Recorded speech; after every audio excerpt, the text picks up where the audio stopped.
Olá pessoal, bem-vindos ao meu canal, eu sou o Hagan e hoje eu trouxe aqui para vocês uma novidade. Estou com o CEO da empresa lá do Adiscos, que vai falar um pouco com vocês sobre os Beatles. Ele tem uma história muito interessante sobre a inserção dos Beatles no mercado americano. Com a palavra o Neymar, meu irmão. Oi, eu sou o Neymar, ou Ney, e eu tenho uma loja de discos virtual. Aí a gente estava conversando com meu irmão sobre uma história dos Beatles, e aí a gente começou a falar sobre mercado fonográfico, etc.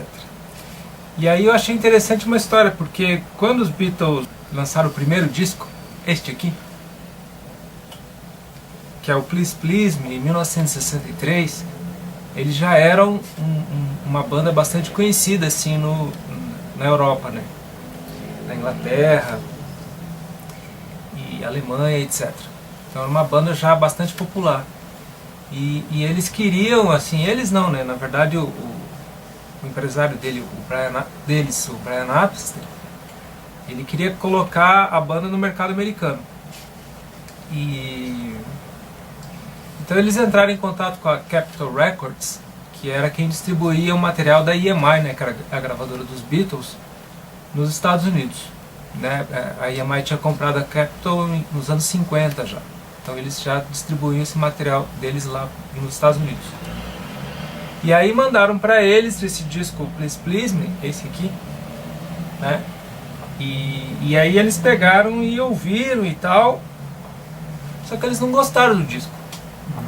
Eles acharam que o mercado americano não ia aceitar a banda, assim. Acho que não tinha a cara do ouvinte americano. Mas ele já estava bombando lá na Europa, né? Fazia tempo, né? Eles já eram bastante conhecidos, mas eles acharam que nos Estados Unidos não ia pegar.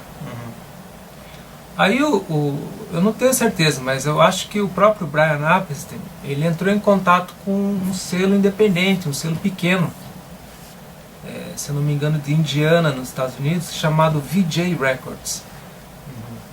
E falou assim: olha, eu tenho uma banda aqui dos meninos, assim, assim, eles tocam assim, assim, e tal, não sei o que, e eles estão fazendo bastante sucesso lá na Europa e tal, e eu queria ver se vocês não querem distribuir o disco deles aqui pelo selo de vocês, né?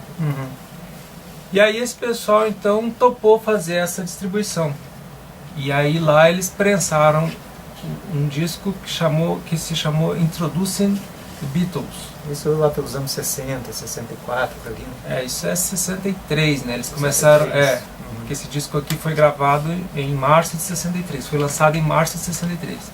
Então foi quase imediatamente, né? A tentativa de inserção. Foi ali pro final do ano, né?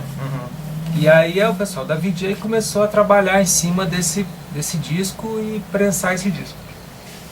Aproveitando que eles estavam ali nos Estados Unidos, o Brian Epstein entrou em contato com o Ed Sullivan, Sim. que era aquele apresentador que tinha um programa bastante popular nos Estados Unidos, que era o Ed Sullivan Show.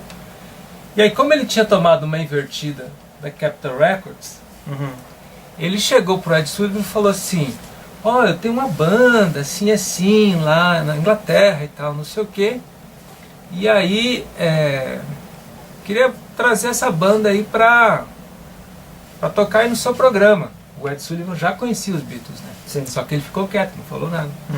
E aí, assim, já o Brian Epstein já meio que baixou o cachê da banda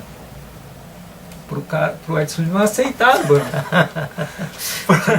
Tinha um medo danado de perder até o Ed Sullivan. Eu falei: os caras não querem lançar o disco dos caras aqui, eu vou ter que baixar o cachê pro cara, né? E aí o Ed Sullivan ele achou estranho, porque ele pensou assim: poxa, os caras são tão populares na Inglaterra. E aí eles baixaram o cachê e assim, porque bem menos do que ele pagava para artistas iniciantes, assim. Entendi. Mas eles toparam e ficou agendado eles se apresentarem no Ed Sullivan em 64. Certo. Aí no final do ano, eles já lançaram um segundo disco. E aí eles lançaram um single, que é I Wanna Hold Your Hand. E aí essa música ela começou a fazer muito sucesso e meio que é o começo da bitomania, assim, nos Estados Unidos. Você lembra o nome do segundo disco? Tá lançando? O segundo disco é With the Beatles. With the Beatles. Só que essa I Wanna Hold Your Hand era um single. Sim. Ela saiu à parte. Ela fazia parte do... Ela não entrou no disco inglês, né? Porque os Beatles têm uma discografia bem confusa, assim. Cada país tem uma discografia diferente. Né? E eles acabaram unificando essa discografia só nos anos 70. Entendi. Mas até então cada mercado tinha uma discografia, né? O Brasil, inclusive, tem uma discografia diferente. É que cada país fazia... Uma música fazia sucesso, né? Não havia uma coisa mundial, assim. Era meio que dirigido, assim, né? Entendi. E aí I Wanna Hold Your Hand começou a fazer sucesso e tal, e eles foram para os Estados Unidos para fazer o programa do Ed Sullivan. E assim, ninguém botava fé que as coisas pudessem acontecer mesmo, né? Até quando o Paul McCartney quando eles desceram no aeroporto John Fitzgerald Kennedy lá, eles viram aquele monte de adolescentes lá, o Paul McCartney olhou e falou assim, esse monte de gente é por causa de quem? O cara tava tão perdido quanto o Garrincha na Copa 58. O cara dos seis, cara. Nós, né? Aí os caras... Nossa, o Kennedy deve estar aí, né? O cara tinha acabado de morrer, imagina. O cara ainda vai pôr isso aí, né? Então, continuando. Não, aí eles foram lá e tal, a Beatlemania começou a acontecer e tudo. E isso aí é uma parte já que todo mundo conhece. Mas a Capitol Records, ela começou a perceber que a banda fazia sucesso. E que era melhor lançar o disco dos caras. Entendeu? Só que como eles já estavam no segundo disco, a Capitol lançou o Meet the Beatles, que é o primeiro disco da Capitol dos Beatles nos Estados Unidos. E era um disco assim que já tinha I Wanna Hold Your Hand, que era o single que eles lançaram, e mais algumas músicas do segundo disco. E uma música só desse primeiro disco aqui, que é o Please Please Me. Só que esse disco da Capitol Records, ele saiu só no dia 20 de janeiro de 1964. E o disco da VJ, que era aquele selo independente, ele saiu no dia 10 de janeiro. Depois? Ele saiu 10 dias antes. 10 dias antes.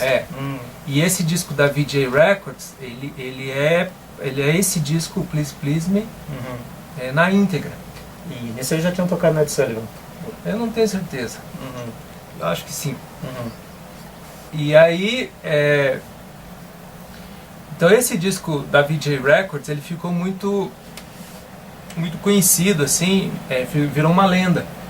Porque era um disco que foi prensado por um selo independente, que não era da EMI, e que saiu antes. E que saiu antes e tal, né? Então ele acabou virando uma espécie de lenda, assim, para o mundo dos colecionadores. Então, assim, o Meet the Beatles, que é o primeiro disco da Capitol Records nos Estados Unidos, você encontra por aí. Hoje em dia ele custa em torno de uns R$100. Você compra ele importado e tal, assim, no mercado de sebos, assim, né? O vinil, né? O vinil. E esse da VJ Records, o Introducing the Beatles, ele sai por... Você também acha, mas ele se encontra em torno de R$300, né? Porque é mais raro. Porque é mais raro. Eu compro discos há 25 anos. O Meet the Beatles eu já vi. Mas esse da VJ Records eu nunca peguei na mão. Entendi. Eu nunca vi, é muito raro, assim, bem difícil de encontrar. Mas então os Beatles foram apresentados à América pelo selo VJ Records, né? Não só o VJ, outros selos também, mas esse é um dos mais conhecidos. Um dos mais conhecidos, né? E depois houve o Meet the Beatles do EMI? Da Capitol, né? Que era um braço da EMI já nos Estados Unidos. Da Capitol, e foi lançado 10 dias depois. 10 dias depois desse primeiro disco da VJ Records. E a partir daí o mundo conheceu os Beatles, né? Porque, na verdade, o sucesso na Europa tinha algum peso, mas ao ser inserido no mercado americano, atingiu praticamente todo o resto do mundo. E os Beatles virou essa lenda que virou nos anos 70. Bom, eu espero que vocês tenham gostado do vídeo. Se você gostou, inscreva-se no canal, favorite Positivo Vídeo, divulgue nas suas redes sociais. O Negumark, ele tem uma empresa de discos lá do Adiscos. Eu vou deixar aqui embaixo o link do site dele, se você se interessar, gostar. Ele tem vários discos antigos, vários vinis novos, e tudo que vocês quiserem procurar lá, procurem, falem com ele. Talvez se ele não tiver esse vinil, ele vai atrás, vê se ele consegue e tal. Pode negociar da forma que você quiser. E se você tiver dúvidas, pergunte aqui, faça uma enquete, de repente até faz um segundo, um terceiro vídeo, se vocês se interessarem aí pelo tema. Bom dia, boa tarde, boa noite, boa hora. Quer dizer alguma coisa? Não, em geral é bom pagar em dinheiro. Aí paguem em dinheiro aí.